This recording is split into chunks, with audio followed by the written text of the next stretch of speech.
Ton Rojas po, kasama si Anjo Pertiera at sa gitna namin ang winning head coach ng Mapua na si Coach Aying Esteban. Coach, nahirapan kayo sa simula ng second round at sa wakas, nakasungkit na kayo ng panalo. Kamusta naman yung naging adjustment for this match? Siyempre, lagi na kaming minomotivate namin yung mga players namin lagi na hindi pa katapusan. Nagsisimula pa lang yung second round. So talagang kunin lang namin ulit yung face namin kung anong ginawa namin ng first round. So nag-respond naman yung mga bata ngayong araw na to. Coach Aying, ito tanong ko, no, alam naman natin na si Berse, si Nadine, isa sa pinaka-main gunners na meron ka ngayon sa lineup mo. Ano ngayong adjustment ang gagawin ninyo coming to the next game? So salo palalim ng palalim eh. Every game matters from this point.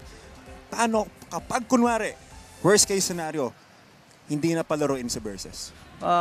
Siyempre, lahat naman ng mga ganyang sitwasyon na meron naman kaming nakaprepare na kung sinong mawala man lang siya sa laro niya, hindi naman sa injury, mawala sa laro niya, meron kami naka-ready na tao para ilagay namin doon sa pwesto na yun.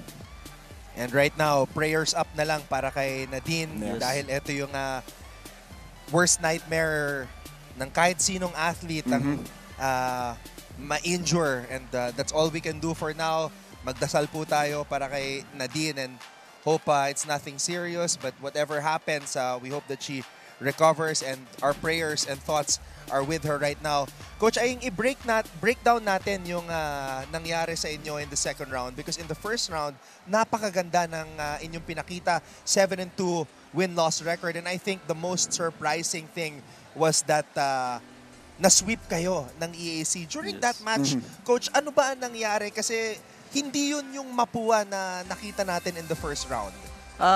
Siguro nagkaroon din kasi ng bakasyon. So yung momentum ng mga bata medyo bumaba. Then medyo nag-load kami sa training para panghanda namin dito sa second round.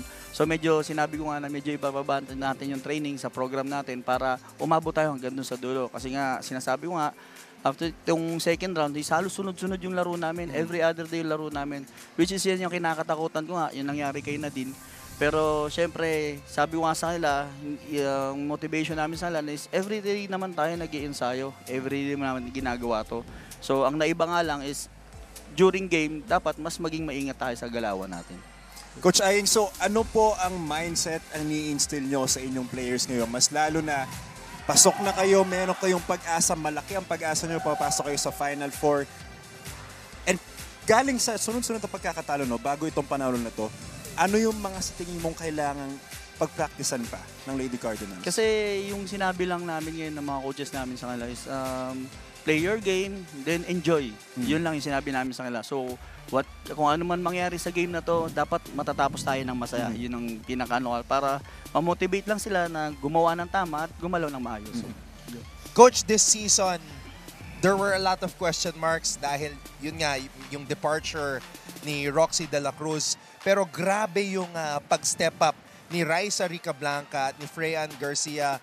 Nakita mo ba tong potential ng mga bata at sila ngayon ang mga nauuna pagdating sa scoring? Yun nga, grateful din ako sa mga bata kasi talagang nagpupursige sila na sarili nila, ini-improve nila. So sa amin naman yung program lang, pero sinasabi ko nga, nasa inyo yun kung anong way, kung paano kayo gumaling. At ang dinadala nyo is yung pangalan nyo at pangalan ng school, ibigay nyo kung anong meron kayo. Ang sarap na Coach Aying. Congratulations once again. Thank you. Back-to-back games, no? Panalo mula sa men's, pati sa women's. Sana laging ganun. Tama. Ito, Coach, Tama. 12-1 kayo ngayon sa men's. Yes. Ano yung sekreto at sabi nga ni Anjo, this is the best season ever para sa Mapua sa NCAA Men's Volleyball.